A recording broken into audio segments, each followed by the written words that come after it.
sommes là, mesdames et messieurs, c'est mercredi, et mercredi c'est WebPress. La formule est déjà consacrée depuis plus ou moins 4 ans. Aujourd'hui, mesdames et messieurs, je suis avec des intelligences, comme j'ai l'habitude de le dire, et des compétences de mon pays, et je l'assume.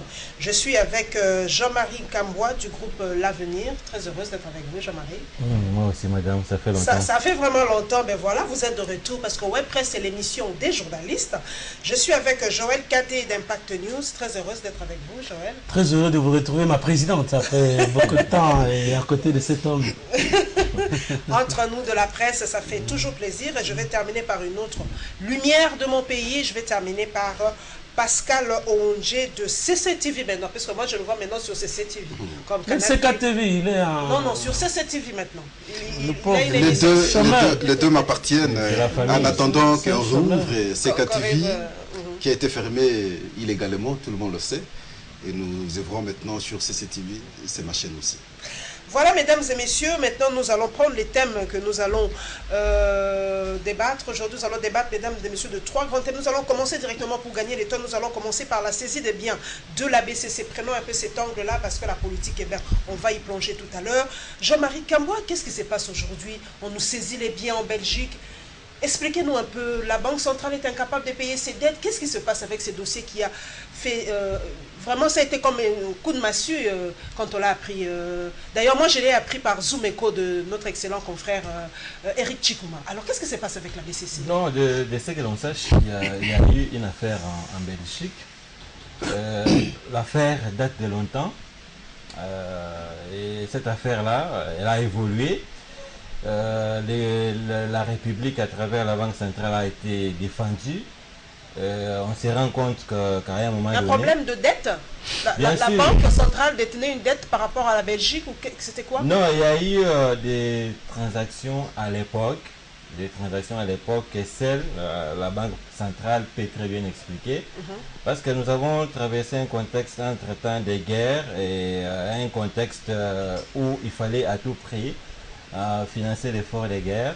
Il s'est fait qu'à l'époque, la transaction devait passer par la Banque centrale du Congo et que à ce jour, le tribunal a été saisi et le tribunal a indépendamment... En Belgique là-bas. Je dois d'abord préciser que ce que moi je connais, c'est cette première affaire qui a trait à la guerre que le Congo a connue et que la Banque centrale avait été accusée à l'époque de blanchiment de capitaux. C'est à l'époque. Mais pour cette affaire qui nous concerne présentement, je n'ai pas assez d'informations. Ce que je peux comprendre, c'est qu'il y a eu une procédure normale. La procédure a évolué. Et quand la procédure évolue, à un moment donné, le juge doit rendre le droit. Et en rendant le droit, la BCC a été condamnée. Et comme conséquence, comme pour permettre aux créanciers de se retrouver, c'est d'abord la saisie des biens qui intéresse les créanciers afin de pousser la Banque centrale à pouvoir exécuter. Joël Kadé, plus d'informations par rapport à cette affaire? Non, vous savez, Jean-Marie, c'est une grosse intelligence dans ce pays, vous l'avez toujours dit, mais quand vous voyez il est difficile à s'exprimer, c'est parce qu'il ne sait pas bien développer ce dossier qui vient en plus consacrer exactement les compétences de notre gouvernement en matière de traitement de grands dossiers relatifs à la gestion de l'argent dans notre pays. Vous avez appris, le seul discours de campagne, de propagande de Matata Pogno, c'était la maîtrise du cadre macroéconomique. Aujourd'hui, le cadre macroéconomique est en déséquilibre total. Et il me semble que les réserves que nous avions en dollars, si tu avais laissé au-delà de 2 milliards de dollars américains, aujourd'hui on est à 1 milliard. Et la situation va davantage s'empirer avec tout ce que nous aurions comme communiqué de la Troïka et ainsi de suite. La saisie donc de 2 millions, je crois, ou 20 millions, je n'ai pas le montant exactement. Je vais essayer d'entrer par rapport aux chiffres en Belgique, démontre à suffisance que c'est comme si il y a une sorte de démission à la tête du gouvernement où on ne gère pas avec efficience les dossiers de l'État. Aujourd'hui, qu'on est à moins 2 milliards au niveau de la Banque centrale du Congo, je ne vois pas quel est encore le discours que Matata nous apporte. Je suis en train de voir la situation socio-économique s'empirer d'ici le mois de décembre. Les prix des denrées alimentaires, des produits de première nécessité sont en train de galoper au jour le jour. Tout ce qui va nous rester, c'est nous manger. Je crois qu'il y a lieu, qu'il est temps que Matata... Il a quand même demandé de l'aide à la BAD, si je ne me trompe pas, et la BAD a dit... Mais la BAD a refusé. Non, la BAD a refusé. C'était pas par rapport à ces dossiers, c'est peut-être... Non, c'est par rapport à un autre dossier. Donc là, on avait demandé à la Banque africaine de développement de nous venir au secours compte tenu de nos réserves qui sont en baisse, de nos réserves, bien sûr, en devise. La banque, le FMI, a refusé également de venir au secours parce que Matata refuse que la banque vienne. Parce que pour que les institutions de Bretton Woods vous viennent au secours, il faudrait que vous soyez en programme avec elle. Or, pour être avec elle, il faut que vous acceptiez d'être audité. Or, Matata refuse d'être audité. Il refuse que les comptes soient audités. Et il bluffe.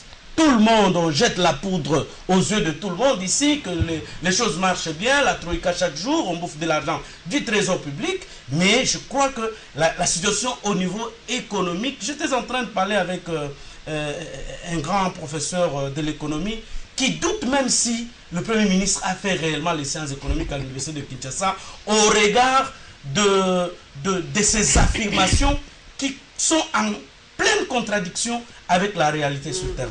Nous allons terminer avec Pascal Ondier. C'est vrai que cette saisie des biens de la Banque centrale en Belgique sonne vraiment... c'est pas dit le glas, mais ça fait mal.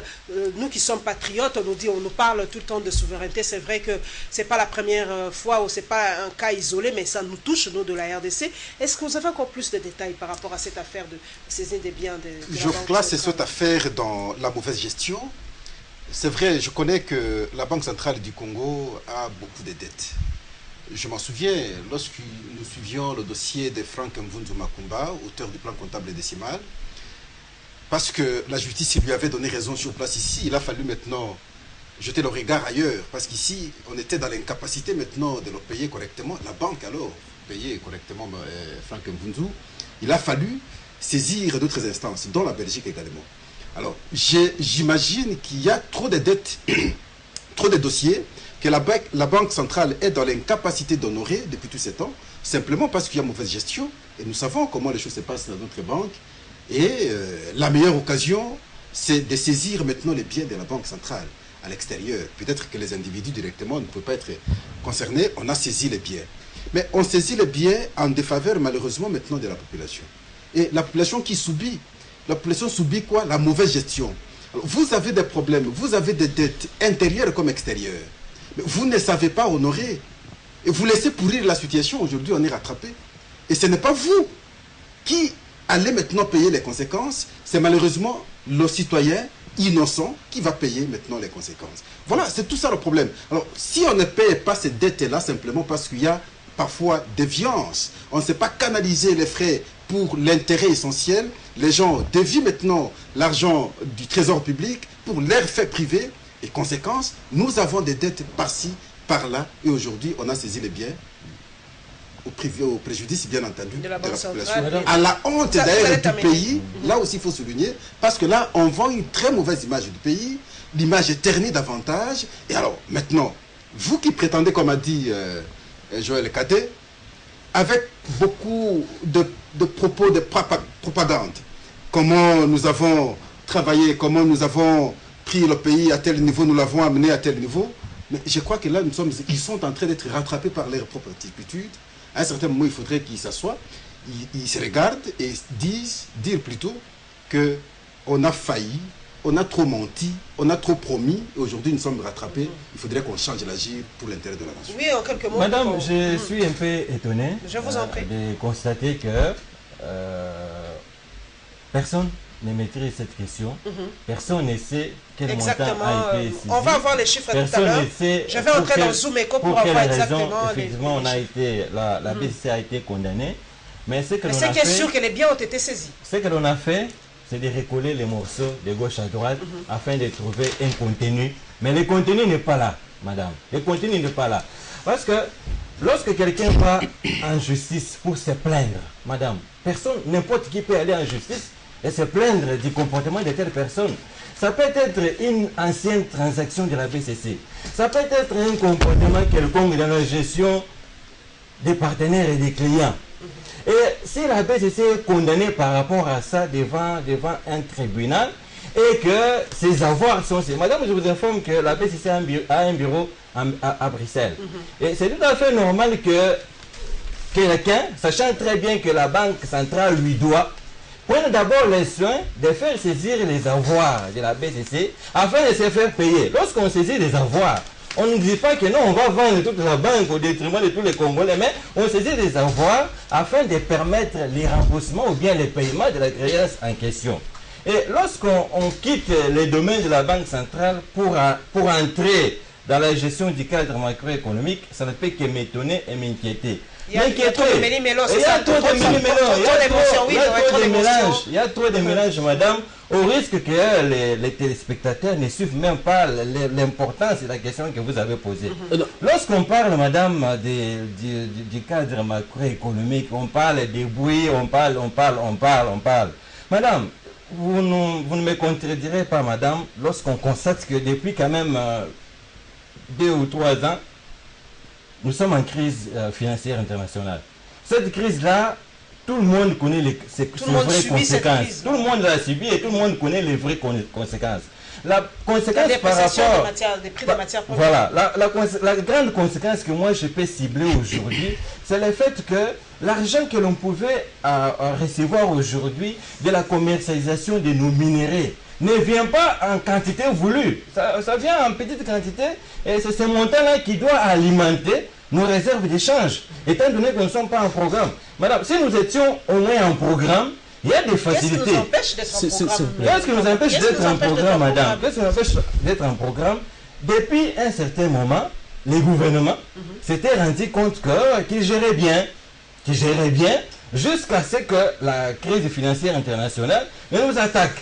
Alors, une fois qu'on a été attaqué par la crise financière internationale, c'est alors que le gouvernement s'est réveillé, s'est rendu compte de l'évidence et cherche maintenant comment signer des contrats avec les institutions de Bretton Woods afin de faire bénéficier à la RDC les dividendes de ces contrats-là. Et pour l'instant, on ne peut pas vraiment, nous en tant que Congolais, en tant que population, nous ne pouvons pas vraiment tabler sur les dividendes de l'accord avec les institutions britanniques. Parce qu'il faut d'abord signer, on doit d'abord vous suivre et qu'on sort. Et dire que le fait de ne pas avoir signé ces contrats, c'est éluder la gestion, c'est empêcher à ce que vous soyez audité. Je ne peux pas affirmer. Non, c'est justement tout simplement. C'est justement pour dire tout simplement, il n'y a pas de raccolade, comme le dit mon... Il n'y a pas de raccordement frauduleux. Non, il n'y a pas. Badibanga. Non, il n'y a pas de... Non, s'il vous plaît, la gestion du pays, c'est quelque chose de global. Il n'y a tout pas s'entremêle, en fait. Tout s'entremêle. On ne peut pas dire que non, parce qu'il y a une affaire. C'est comme un procès. C'est la gestion. Même un procès, c'est la manière dont ce procès a été géré. Comment est-ce que vous avez engagé les moyens de l'État pour la défense des intérêts de la population? La crise mondiale, je voudrais que dans ce pays on soit honnête, madame. Vous savez, lorsqu'on n'est pas honnête, lorsqu'on prend les raccordements frauduleux là pour s'accorder les avantages, le pays est rentré dans le programme avec les institutions de Bretton Woods en 2001. Grâce à l'apport du professeur Matungulu, alors ministre ministre de budget, économie et finances. Et à partir de là, durant toute la période de la transition 1+4, on a dû maîtriser la situation jusqu'à ce qu'il va démissionner pour repartir encore au FMI. Et heureusement que tous les ministres aux finances qui se sont succédés ont maintenu ce cap jusqu'au départ de Mouzito. Qui a atteint le point d'achèvement. Qui a atteint le point d'achèvement. Donc, jusqu'au départ de Mouzito, Matata arrive. Matata brise ses contacts avec les institutions de Bretton Woods au motif qu'il gérait bien et il refuse l'audit. Non, écoutez, gérer bien c'est quoi? C'est laisser que vos comptes soient transparents. Par rapport à ces... Parce que les finances publiques, Aujourd'hui, il y a une interconnexion avec le monde extérieur. La Grèce était en récession. La crise mondiale ne nous a pas attaqué que nous de la RDC. Il y a la Grèce, s'il vous plaît. Il y a la Grèce. Il y a la Grèce. La crise a commencé depuis 2008. Ce n'est pas aujourd'hui. Et la baisse de minerais. Mais pourquoi pendant tous ces 5 ans, on n'a pas développé d'autres secteurs de production pour que nous soyons en train de vendre ailleurs? Pendant ce temps, il y a une campagne Consommons Congo, alors qu'il n'y a rien que nous avons produit. L'argent affecté pour la promotion de l'industrie est détourné pour des campagnes, pour l'industrialisation, est détourné par les gens. Ça se trouve dans les mains des individus pour des raisons politiques, et on ne veut pas le remettre au FPI pour permettre à l'industrialisation d'aller de l'avant. Boukangalozo, c'est étranger. L'hôpital du cinquantenaire, si c'est PID, j'y ai été dernièrement, on y a fait attendre là, c'est étranger. Tout ce pourquoi vous avez vu, on a amené même le chef couper le ruban symbolique, c'est la honte. Je crois qu'il y a lieu. Demander aussi pardon, ce n'est pas un péché. Reconnaître qu'on a échoué, ce n'est pas un péché. Chercher des argumentaires d'ordre scientifique pour justifier qu'on a échoué, c'est malhonnête également.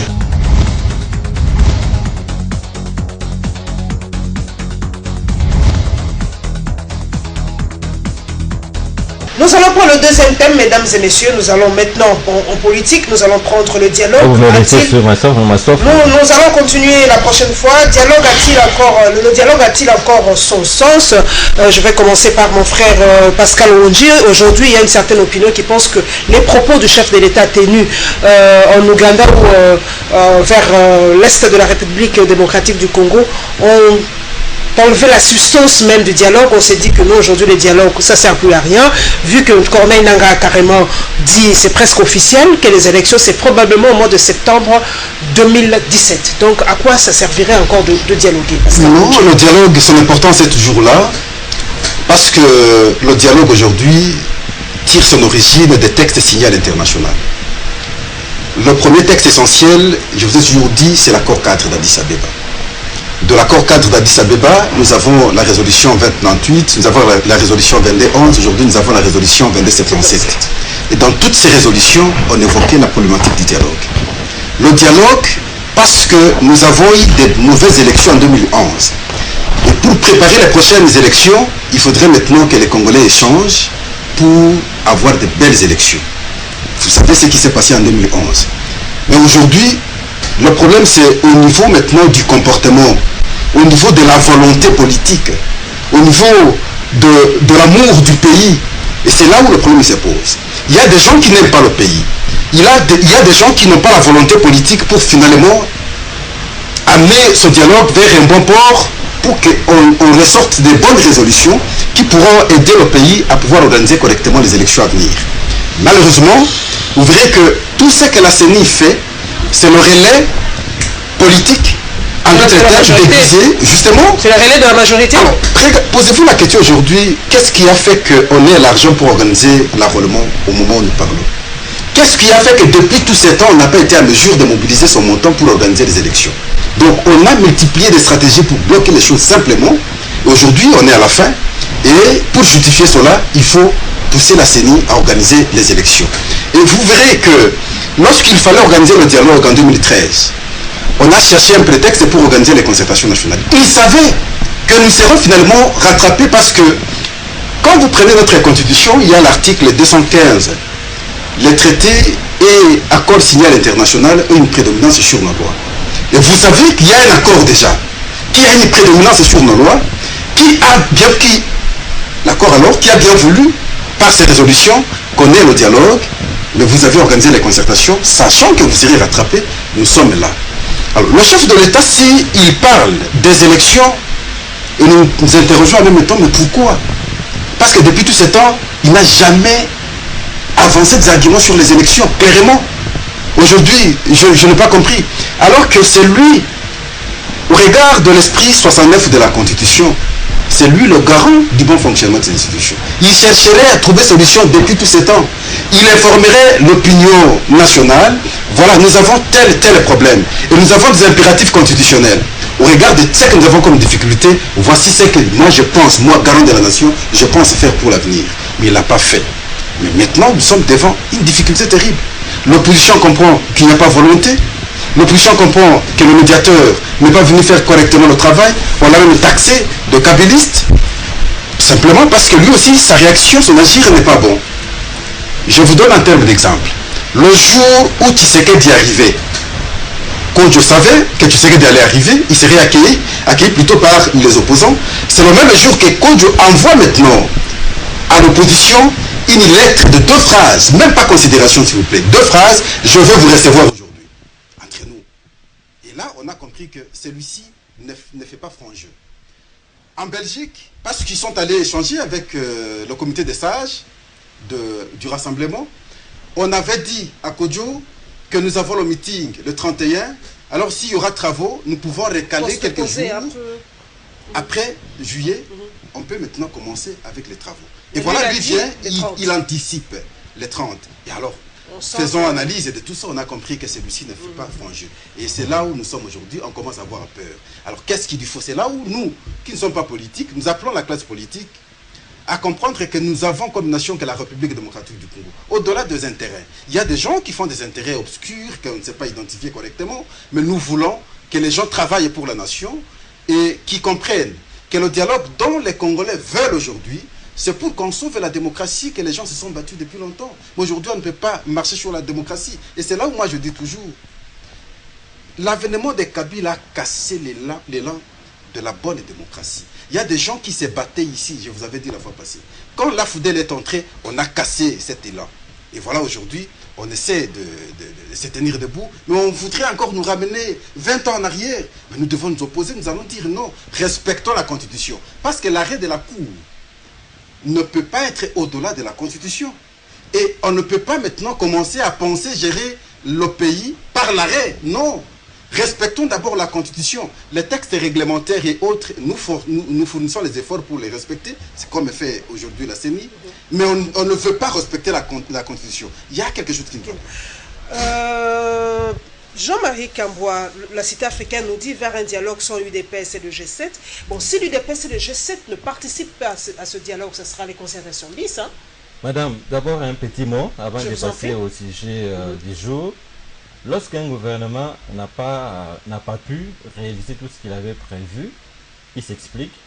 Et l'explication qui est en vogue actuellement, c'est la crise financière internationale. Personne ne pourra nous amener une autre raison.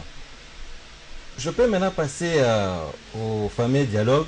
Sans l'UDPS et le G7, vous pensez que ce sera une réussite si ces 2 gros morceaux ne sont pas là? Madame, tout en revenant d'abord au message que l'ami venait de donner. C'est pas un message, c'est son explication. Hein? De donner, pour dire que nous, Congolais, à un moment donné, c'est comme si on ne veut pas ce que l'on cherche. Et ce que l'on veut, en fait. Voilà. On ne sait pas ce que l'on veut, on ne veut pas ce que l'on sait. À un moment donné, des Congolais ont commencé à crier « Oh non, Kabila ne s'explique pas. Non, Kabila ne nous parle pas par rapport à son futur. Quand viendra-t-il le 20 ou le 19 décembre, qu'est-ce que nous allons faire ?» Et là, le chef de l'État était à l'étranger, une question lui a été posée et il a pris tout son temps de préciser que nous ne pouvons avoir les élections dans ces pays qu'après l'enrôlement. Et selon la CENI, selon Corneille Nangaa, c'est en septembre 2017. Oui, l'enrôlement qui est prévu pour 16 mois et 1 jour. Donc il n'y a qu'à ce moment-là, et ça permettrait quand même à la CENI de connaître qui effectivement prendront part à ces élections. Et à ce moment-là, la CENI aura déjà eu un consensus. Parce que pour l'instant, il est vrai qu'il nous reste quelques mois pour la fin de l'année. Mais personne ne nous dira qu'avons-nous pour aller aux élections? Avons-nous de l'argent? Avons-nous la logistique? Avons-nous les personnes qu'il faut pour aller aux élections? Nous n'en avons pas pour l'instant.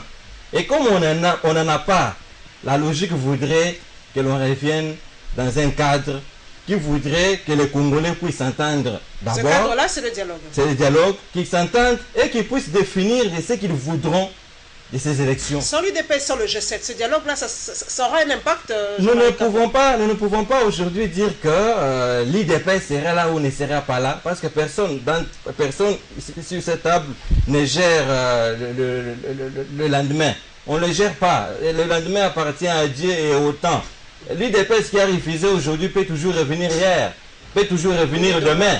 Et que dire de Vital Kamerhe, par exemple, qui aujourd'hui qui pouvait penser qu'aujourd'hui, il serait parmi ceux-là qui soutiennent le dialogue. Parce que l'UDPS aujourd'hui est en train de tergiverser, selon certains moments, c'est la guerre de leadership. Et par rapport à l'UDPS, madame, vous vous souviendrez qu'il y a eu beaucoup de négociations qui se sont déroulées à l'extérieur du pays afin de le faire convaincre, afin qu'il revienne à la raison. Et l'UDPS, ensemble avec le comité des sages, ont même signé. Il y a un communiqué conjoint qu'on a publié dans la presse, selon lequel l'UDPS acceptait les dialogues. Et c'est dans cette logique-là que Edem Kodjo va prévoir quelques dates. Et il était prévu que les 30, que les travaux commencent. Normalement. Voilà. Mais on a dit sans l'aval des uns des autres. Il a fait de son propre chef. Madame, Edem Kodjo a un mandat. Et avant de pouvoir fixer les dates, il a pris tout le temps de négocier avec les uns et les autres. Il était même à Paris, à Bruxelles, il a négocié avec eux. Et lui ne pensait pas que, ayant déjà parlé avec vous, arrivé à Kinshasa, fallait-il encore qu'il revienne encore vers vous pour vous dire que non, messieurs, voilà ce que moi je programme. Non. C'est un monsieur à qui on a donné un mandat. Son mandat, c'est de nous organiser un dialogue dans lequel les Congolais vont se parler entre eux-mêmes de leurs propres problèmes. Les grands problèmes qui nous concernent pour l'instant, c'est le calendrier électoral, dont nous aurons les grandes lignes autour du dialogue. Joël Kadé, nous y revenons. Est-ce que la faute ici, la responsabilité de l'échec ou de l'impasse que nous vivons aujourd'hui, est-ce la faute d'Edem Kodjo ou des politiques congolais aujourd'hui? À qui la faute? Parce qu'Edem Kodjo est étranger, il est togolais, lui il vient comme le disciple Jean-Marie Kamwa, il a son mandat, il vient pour vous rassembler, et vous ne voulez pas vous rassembler. À qui la faute? C'est pas Edem Kodjo qui ne fait que son travail. Nous avons dans ce pays, celui au regard de l'article 69 que mon confrère venait tantôt de citer, celui que l'on appelle le garant de la bonne marche des institutions et des services publics, le garant de l'unité nationale, le garant de l'intégrité nationale, c'est le président de la République, Joseph Kabila Kabange.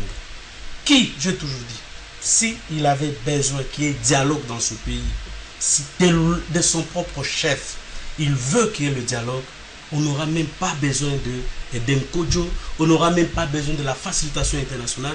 Il prendrait son téléphone, il appellerait M. Etienne Tshisekedi, il appellerait Kamerhe, je dis, il appellerait tous ces opposants-là, je veux vous voir, même sous l'arbre, devant chez Tshisekedi là-bas. Moi, je viens vers vous. Je voudrais qu'on parle. Mes frères, la situation est bloquée. Je ne vois pas qui s'y opposerait. On a organisé la conférence nationale souveraine dans ce pays. Il n'y avait pas un médiateur international. Même lors des concertations nationales, il n'y avait pas un facilitateur pour que le MLC accepte de s'asseoir autour d'une même table avec mais pour le dire qu'il y a eu Katsumi Lessiré, si je ne me trompe pas. Oui, mais pour le dialogue intercongolais à San City, il y avait une autre réalité. Il y avait des rebelles qui étaient à l'extérieur du pays, qui n'avaient pas la confiance totale de venir au Congo. C'est peut-être ça qui nous manque. C'est ce qui manque à nos politiques, c'est la confiance. On n'a pas confiance entre nous. Il y a un problème. Mais maintenant, il faudrait qu'on respecte quand même le président de la République. Je n'aime pas qu'on le réduise à des petites historiettes. Le président de la République est président d'un pays dont la langue officielle est le français. Cette question, on en parle ici. On lui pose la question ici. Mais les lieux choisis pour faire pour donner cette réponse, c'est en Ouganda, c'est en anglais. Là, le bas blesse. Ça, c'est de un. De deux, le chef de l'État n'est pas le porte-parole de la CENI. Pour fixer que l'enrôlement, donc pour qu'il y ait un calendrier électoral, il faut que cela vienne après l'enrôlement. Or, l'enrôlement fait partie d'un calendrier électoral. Donc, le processus électoral fait intégrer l'enrôlement comme dans un calendrier électoral, même le calendrier électoral qui avait été proposé par Malou Malou, les deux. Donc il y avait là la révision du fichier électoral. C'était l'enrôlement. Donc on ne peut pas distinguer. Et là, c'est là où je rejoins l'opinion qui pense que le chef de l'État a vidé toute la substance du dialogue en disant qu'il n'y aura calendrier électoral qu'à l'issue de l'enrôlement. Parce que nous partons tous dans les conférences de presse de la CENI. Quand on posait la question à Kalamba ou à Nanga, personnellement, j'ai eu à poser cette question-là. Quand est-ce que vous allez publier le calendrier électoral? Il disait, nous attendons les compromis politiques. Parce que nous pouvons encore publier un 3e et 4e calendrier qui sera encore rejeté. Au Mali, les gens se sont entendus que non, comme nous allons aux élections, le temps nous reste peu, il y a la guerre, allons avec l'ancien fichier électoral. Avec ses imperfections telles que révisées, allons-y comme ça. Tout simplement, ce qu'on devrait faire, c'est quoi? C'est le vider avec les doublons, le vider avec les morts et aller aux élections comme ça. Ça, Kalamba le disait, que nous ne pouvons attendre que le compromis. Et c'est donc le compromis qui allait décider si oui ou non on pouvait aller aux élections avec ce fichier électoral ou avec le fichier révisé tel que annoncé aujourd'hui par Nanga. Mais là, c'est un coup de force. C'est par défi que le pouvoir d'aujourd'hui, il est établi que Nanga ne joue qu'à la caisse de résonance qui est en train pratiquement de reprendre. Parce que voulez-vous connaître la volonté de la majorité présidentielle? Je vous donne une stratégie. Allez sur la page de tous ceux que l'on appelle communicateurs de la majorité. Eux-mêmes ont déjà leur calendrier électoral. Et ce calendrier électoral, vous pouvez aller sur la page Facebook de Papi Tamba, de Papi Pumbo, de la promotion. S'il vous plaît, non, je ne pas la police. C'est une stratégie. Ça va aider aussi les spectateurs. Allez sur leur page. Allez sur la page de tous les communicateurs de la majorité présidentielle, même dans leur forum des réseaux sociaux. Vous allez comprendre déjà que même après l'enrôlement, qu'est-ce qui vient? Ce sont les élections locales. Donc le dialogue là n'a plus rien son essence, dans la mesure où ils disent qu'on va commencer par les locales, les provinciales, les sénatoriales, pour finir par la présidentielle. Et la présidentielle, eux-mêmes ont déjà prévu qu'elle aura lieu en 2020. Et même avant qu'elle ait lieu, vous allez voir leur volonté. Le comble et le malheur de la majorité présidentielle, c'est là. Lorsqu'ils boutiquent quelque chose dans leur laboratoire, leur porte-parole de la majorité, donc vous entendrez Chadar le dire, ouvertement ou d'une manière voilée. Donc vous comprenez que le dialogue n'a plus son essence. Et là où ça me fait mal, Paulette, nous en avons parlé sur ce plateau. S'il vous plaît. Non, c'est vrai, la police vous avez parlé aussi. Vous avez parlé. Madame Paulette, là où ça me fait très mal, est que dans ce pays, on ne veut pas respecter même les morts. Tous ceux de nos policiers, tous ceux de nos compatriotes qui sont tombés du 19 au 22 janvier 2015, on ne pense même pas à eux, qu'ils s'étaient opposés au glissement et que par respect à nos morts, nous pouvions nous mettre autour d'une table et parler. Et on vide le dialogue de son contenu. Un petit mot. Oui. C'est moi qui fais la police de débat, donc évitez de prendre ma place. C'est ça qui nous tue en République du Congo, que chacun reste à sa place. Donc, Kamba, qu'est-ce qui se passe? Donc pour vous n'êtes pas d'accord sur le fait que le président... Je vous en prie, Pascal. Laissez-moi faire la police de débat. Laissez-moi faire la police. Voilà. Donc pour vous, Joël Cadet a simplement tort. Donc tout ça, ce ne sont que des boutiquages obscurs, mais rien n'est encore officiel. Madame, je voudrais que la population qui nous suit ne considère pas les propos de mon confrère, dont je connais sa détermination à les induire en erreur. Pourquoi, madame? La CENI, c'est une institution indépendante, autonome, qui a un chronogramme. Il s'avère que son chronogramme devait commencer actuellement depuis février 2016. Le chronogramme là devait commencer avec les opérations de recrutement et consorts des sociétés qui devaient nous fournir de la logistique afin d'entamer la révision du fichier électoral. Aujourd'hui, nous sommes au mois d'août. Et l'enrôlement a été lancé dans le nord Ubangi. Et cela a été connu de tout le monde. Cela a été connu de tout le monde. Dans la mesure où, madame, le chef de l'État, c'est le premier à être bien informé de tout le monde. Moi et toi, on ne peut pas être bien informé, mais lui au moins centralise toutes les informations afin de pouvoir parer à l'évidence. Imaginez-vous un peu, madame, il est en Ouganda, on lui pose une question pareille, et le chef de l'État n'y répond pas. Quelle devait être sa crédibilité aujourd'hui? Comment est-ce qu'on pouvait le considérer aujourd'hui par rapport à la question? Le chronogramme dont je vous parle est géré par la CENI, qui est une institution autonome. Mais est-ce qu'il est interdit que la CENI puisse en parler au chef de l'État en tant que garant de la nation, en tant que président de la République? Je pense que le président de la République a ces droits-là d'être informé et d'avoir une réponse appropriée lorsqu'un problème se pose. Pour preuve, pourquoi est-ce que le président de la République a déployé une logistique impressionnante pour faciliter la révision du fichier électoral? C'est le chef de l'État ou la CENI? Vous comprenez? Voilà. Moi, je peux. C'est le chef de l'État qui a déployé ou c'est la l'explication est claire.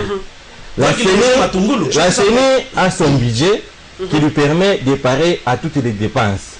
Et à un moment donné, la CENI s'est sentie bloquée.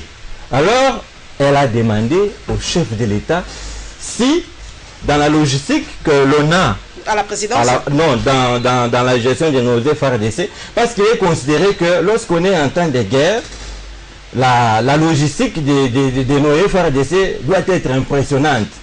Maintenant qu'on n'est pas en temps de guerre, ne pouvons-nous pas utiliser le même matériel, les mêmes hélicos, les mêmes pick-up et consorts, afin de faciliter la révision du fichier électoral? C'est à cette demande-là que le chef de l'État a répondu. Okay. Et tous ces véhicules-là ont été vus sur le boulevard.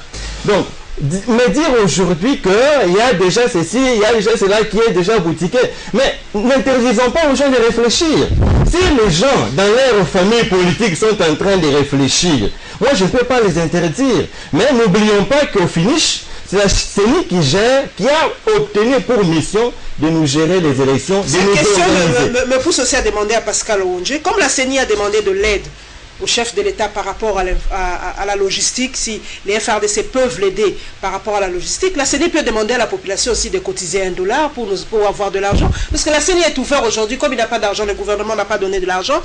Aujourd'hui, la CENI peut demander de l'aide à n'importe qui. Je veux revenir à la question. Non, répondez-moi franchement. Parce qu'aujourd'hui, la CENI peut nous demander de l'argent aussi. Mais ce n'est pas le problème.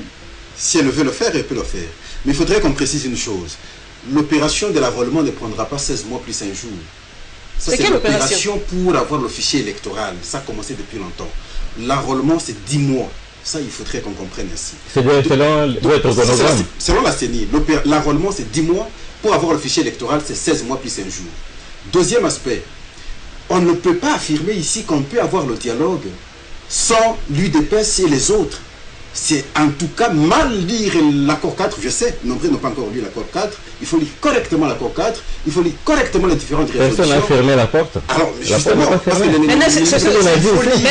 peut se faire puisque les concertations se sont faites sans eux. On a dit que la porte n'est pas fermée. Si vous avez suivi la déclaration du rassemblement de l'opposition, lue par son modérateur actuel, le professeur Matungulu, vous comprendrez. Mais il faut lire correctement ces textes-là pour comprendre comment nous devons être dans l'obligation d'avoir tout le monde dans le dialogue si effectivement on voudrait corriger ce qui a été mal fait en 2011. Alors, le problème ici c'est quoi? On a sorti d'abord le calendrier partiel à son temps. L'opposition avait contesté parce que l'opposition voulait comprendre déjà à son temps les intentions de la majorité quant au respect de la Constitution. Parce que dans ce calendrier partiel, on n'avait pas classé l'élection présidentielle. Ils avaient contesté, on voulait comprendre l'intention de la majorité et de la CENI. Et c'est là où vous comprendrez qu'il y a l'implication directe entre la CENI et le pouvoir. Prétexte d'argent était sorti. Les textes venaient toujours tardivement du gouvernement vers le Parlement pour que finalement le texte arrive à la CENI. Voulu sciemment par le pouvoir. Et on va sortir finalement un deuxième calendrier qui prend en charge les élections locales, municipales et urbaines. Et alors que en 2006 et 2011, on n'a pas pensé à ces élections. On vient penser à ces élections parce qu'on a fait mandat pour compliquer les choses. Mauvaise volonté. Alors aujourd'hui, on a le dialogue. Et effectivement, l'ami vous a parlé ici de calendrier déjà proposé par la majorité. Et effectivement, on veut commencer par ces élections. Lorsqu'on...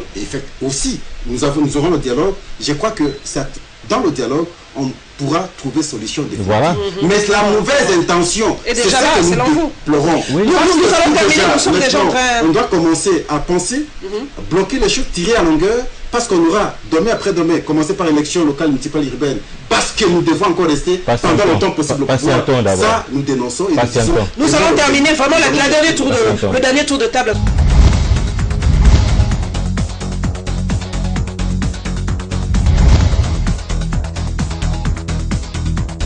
Vraiment, le dernier sujet, nous devons en parler, c'est le non-renouvellement du visa de la dame Ida Sawyer, de la chercheure senior de Human Rights Watch. Qu'est-ce qui se passe aujourd'hui encore? Nous devenons inhospitaliers, Jean-Marie Kambo, aujourd'hui? Pourquoi refuser à cette dame son renouvellement de visa? C'est notre souveraineté, tout simplement? C'est de notre droit. Lorsqu'on va travailler dans un pays déterminé, il y a des visas que l'on donne. Ça peut être nous qui sommes allés autrefois participer à une conférence, on vous donne un visa par rapport au temps que vous passerez dans ces pays-là. Et après ces temps-là, vous êtes obligé de retourner chez vous. Et si vous ne retournez pas, on vient vous chercher de force.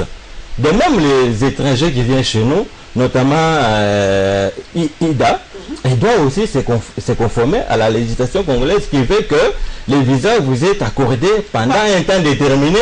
Et c'est l'État qui vous a accrédité, qui a la liberté de vous les prolonger lorsque vous les demandez ou pas. Donc, ce n'est pas votre droit naturel de dire que non, obligatoirement, on devait prolonger. Non, c'est l'État qui juge par rapport aux raisons que vous avez fournies, madame. Une parenthèse, n'oublie pas. C'est le dernier tour de table. Voilà, n'oublie pas qu'il y a eu des enquêtes. Par rapport à cette dame. Non, il y a eu des enquêtes par rapport à Human Rights Watch que le gouvernement a dénoncé plusieurs fois. N'oublie pas aussi qu'il y a un rapport sur les Koulouna, toujours piloté par Human Rights Watch. Et ces rapports-là n'étaient pas du tout tendres pour le gouvernement de la République. Et moi, en tant qu'intellectuel, en réfléchissant, à un moment donné, je me suis dit, peut-être est-ce que ce n'est pas ces genres de rapports-là qui peuvent pousser le gouvernement à dire que non, madame, tu as terminé ton mandat, tu as terminé tes 3 ans ou 4 ans de séjour en RDC, et retourne chez toi. C'est vrai qu'on a refusé le renouvellement du visa à Ida Sawyer, ces chercheurs seniors de Human Rights Watch, mais nous savons que ces organismes ont une même vision, même si on donnait à une autre dame ou à un autre monsieur, ce sera la même vision pour Human Rights Watch. Est-ce pour nous encore une façon de démontrer notre souveraineté, parce qu'on a ouï dire qu'on refuse aussi des visas à d'autres, aux personnalités congolaises? Est-ce qu'aujourd'hui, on rétorque coup sur coup? Vous nous refusez les visas, nous vous refusons aussi? Non, madame, ce n'est pas ça. Il y a une volonté manifeste de vouloir évoluer sans témoin. Parce qu'on veut s'engager dans... Nous sommes déjà engagés dans une zone de turbulence où la violation des droits de l'homme devient un des canaux que le pouvoir utilise pour taire ceux qui émettent les sons contraires à sa volonté. Ça, c'est établi. Contrairement à ce que mon confrère ici a dit, que j'ai la détermination d'induire en erreur l'opinion, au moins eux savent juger qui dit la vérité, qui ment, qui fournit un effort pour mentir. C'est à l'opinion d'en juger. Le troisième élément, je voudrais qu'on ait quand même l'amour de ce pays, madame, qu'on ait l'amour de ce pays. Aujourd'hui, on oublie qu'on peut, ça peut partir. Il peut partir, mais on oublie que les réseaux sociaux sont là. On oublie que pour mener une enquête aujourd'hui, il y a des drones qu'on peut vous envoyer, vouloir ou pas. On peut vous les envoyer en cachette. Ils viendront contrôler, surveiller, prendre les images de tout ce que vous avez caché et les rapporter à ceux qui en veulent. Donc, je crois qu'on est dans une sorte d'anachronisme dans la gestion de choses. Aujourd'hui, on avait cru que lorsqu'on va chasser le chef de bureau de la MONUSCO en charge des droits de l'homme, et la MONUSCO pourra changer sa manière de travailler. Non, c'est la même chose, vous l'avez dit. Donc, je crois que le gouvernement est en train de se tromper l'agir. Il est temps parce que la volonté manifeste de violer la Constitution est établie, et avec la chasse de cette femme, vous comprenez qu'il y a également la volonté manifeste de violer les droits de l'homme. Nous allons terminer par Pascal Rongier, votre position, votre interprétation de ce... C'est fini, le temps. Je veux relativiser. Si la dame, son séjour avait déjà pris fin en République démocratique du Congo, en tout cas, c'est au pouvoir de pouvoir apprécier si elle peut encore rester, si elle peut partir. Là, je ne pense pas qu'il y a problème. Mais en même temps, il faut souligner que ce n'est pas le premier coup pour le pouvoir. Il y a des gens, à l'époque, je m'en souviens, j'ai oublié le cadre précis, par le fait d'avoir donné des informations très vraies.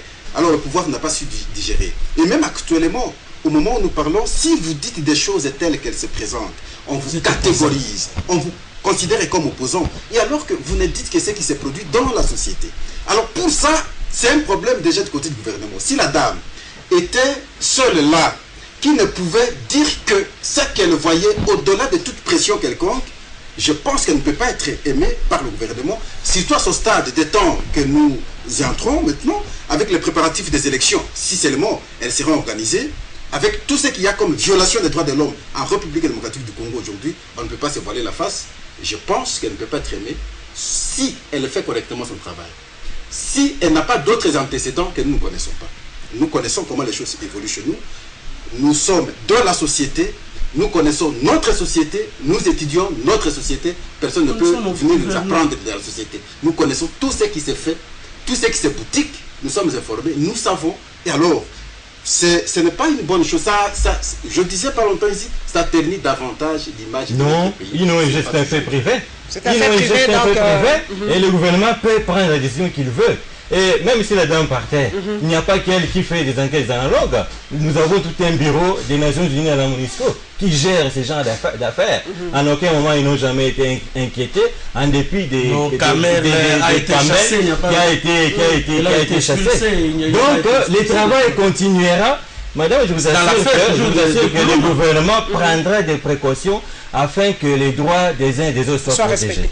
Voilà, mesdames et messieurs, c'est la fin de ce web press. Merci donc à mes chers confrères Jean-Marie Cambois du groupe L'Avenir. Merci à Joël Cadet d'Impact News et à Pascal Onge de CCTV. Merci à tous mes followers sur les réseaux sociaux et une précision de taille, et je le dis, tous sont membres de Journalistes en Action. Vous voyez donc l'intelligence, nous sommes en action, nous défendons et nous faisons que notre travail.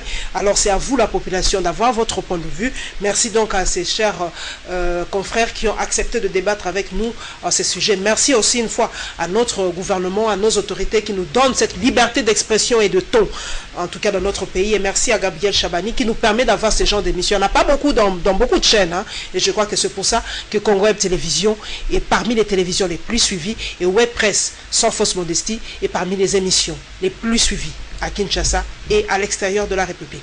Nous nous retrouverons, mesdames et messieurs, avec le même plaisir le mercredi prochain. Inch'Allah.